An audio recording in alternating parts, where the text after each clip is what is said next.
دیکھو یہ جو رمضان ہے نا، اللہ نے آپ کو موقع دیا ہے روحانی طاقت کے لیے بھی اور جسمانی طاقت کے لیے بھی. اس رمضان میں روحانی کام بھی کرو، گناہ چھوڑو. کیا کرنا ہے؟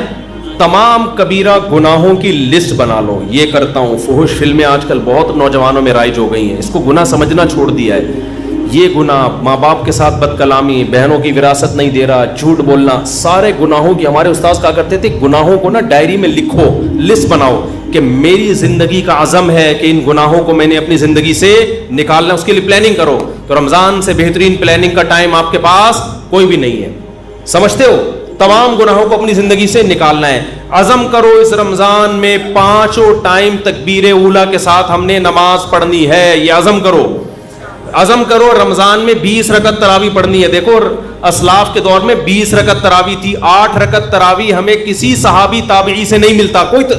اگر حضرت عمر نے جو 8 رکعت والی روایت صحیح ہوتی نا، حضرت عمر سے 8 رکعت بھی منقول ہے، وہ روایت صحیح نہیں ہے.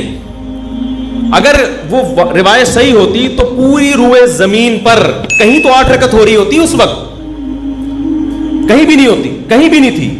حرمین میں 1400 سال ایک رمضان بھی ایسا نہیں آیا جس میں 20 رکعت سے 1 رکعت بھی کم تراویح ہوئی ہو. ہاں اب جا کے وہ 10 کر دیے کووڈ کی وجہ سے. وہ اب اگر کر بھی دیے تو ہمیں اس سے کوئی فرق نہیں پڑتا. 1400 سال تک کیا ہو رہا تھا؟ لوگ کہتے ہیں حرم میں رفع الیدین بھی تو ہوتا ہے. حرم میں رفع الیدین ہوتا بھی رہا ہے اور ترک رفع الیدین بھی ہوتا رہا ہے. جب احناف کی حکومت تھی، صدیوں حنفیوں نے حکومت کی حرمین پر. اس وقت جو حنفی امام تھا بغیر رفع الیدین کے نماز پڑھاتا تھا.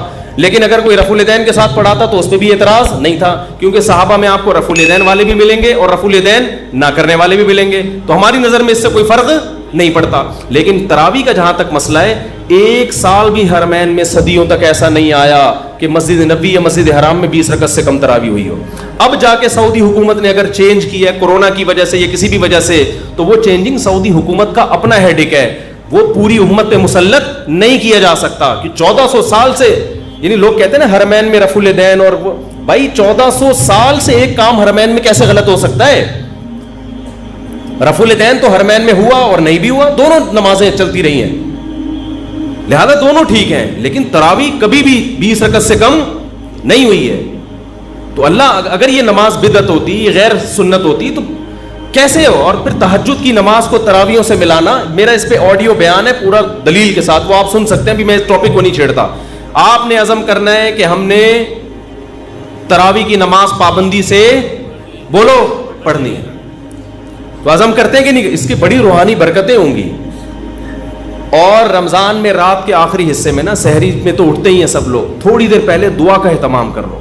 سب سے زیادہ دعاؤں کی قبولیت کا وقت رات کا آخری حصہ ہے. رات کو اٹھ کے آپ نے اللہ سے دعائیں مانگنی ہے. اپنی حاجات بھی مانگیں، کسی کا رشتہ اٹکا ہوا ہے وہ بھی مانگ سکتا ہے، کوئی پرابلم نہیں ہے. لیکن زیادہ فوکس آپ نے کرنا ہے ہدایت کو، کہ اللہ میں نے جو گناہوں کی لسٹ بنائی ہے نا، میری زندگی کو کیسا کر دے، چینج کر. داڑھی کی توفیق دے دے مجھے، مجھ سے سود چھڑوا دے، مجھ سے یہ برائیاں، میں فحش فلمیں دیکھتا ہوں، اے اللہ یہ عادت مجھ سے، اگر کوئی دیکھتا ہے یہ عادت مجھ سے چھڑوا دے. تو یہ کیا کرنا ہے آپ نے؟ یہ راتوں کو دعا مانگنا ہے. یہ ہوگی روحانی طاقت کے لیے، کیونکہ یہ آپ کو انسان اور گدھے میں فرق کرنے کے لیے، ٹھیک ہے نا. دوسرا کام آپ نے جسمانی طاقت کا بھی کرنا ہے. نبی صلی اللہ علیہ وسلم نے فرمایا المؤمن القوی احب الی اللہ من المؤمن الضعیف. طاقتور مومن اللہ کو کمزور مومن سے زیادہ محبوب. تو رمضان آپ کو طاقت بنانے کا ایک بہترین موقع، کیونکہ ہماری صحتیں برباد ہوتی ہیں پھوڑنے اور پھاڑنے سے. پھوڑنے کا مطلب کھا لیا، اور پھاڑنے کا مطلب 6 گلاس لسی کے اس کے اوپر. تو آپ نے کھانے پہ کنٹرول کرنا ہے رمضان میں. اللہ تعالیٰ آپ کو عادت ڈال دیتے ہیں کہ صبح سے لے کے شام تک آپ بھوکے رہتے ہیں. عام دنوں میں یہ پاسبل نہیں ہوتا، بھوکے رہنے کی عادت پڑ جاتی ہے. تو اس عادت کو مینٹین کریں، بھوکے رہنے سے کوئی نقصان نہیں. اچھا یہ ذہن میں رکھو، بہت سے لوگ کہتے ہیں رمضان میں ہمیں کمزوری ہو رہی ہے. کمزوری نہیں ہوتی، چونکہ ہمیں میٹھا کھانے کی عادت پڑ چکی ہوتی ہے. گلوکوز لیول سے، گلوکوز ہر وقت باڈی میں بھرا رہتا ہے، تو میٹھا بھی ایک نشے کی طرح ہے. جب وہ نہیں ملتا تو انسان کو پریشانی ہوتی ہے، اس پریشانی کو وہ ویکنیس سمجھتا ہے. جن کو میٹھے پھوڑنے کی عادت ہے نا، روزانہ 6 لڈو کھاتے ہیں، ان کو جس دن 5 لڈو ملے نا، ان کو کمزوری محسوس ہوگی. مجھے لڈو کھانے کی عادت نہیں ہے، مجھے لڈو نہ ملے مجھے کوئی کمزوری نہیں ہوتی. تو میٹھے کی عادت پڑتی ہے. تو جب وہ میٹھا نہیں ملتا تو کمزوری محسوس ہوتی ہے. وہ کمزوری نہیں ہوتی, وہ کمزوری کے نام پہ دھوکا ہوتا ہے. اس کا حل یہ کہ چھوڑ دو تو یہ ٹھیک ہو جاؤ گے. نہیں یاری بات میرا خیال ہے.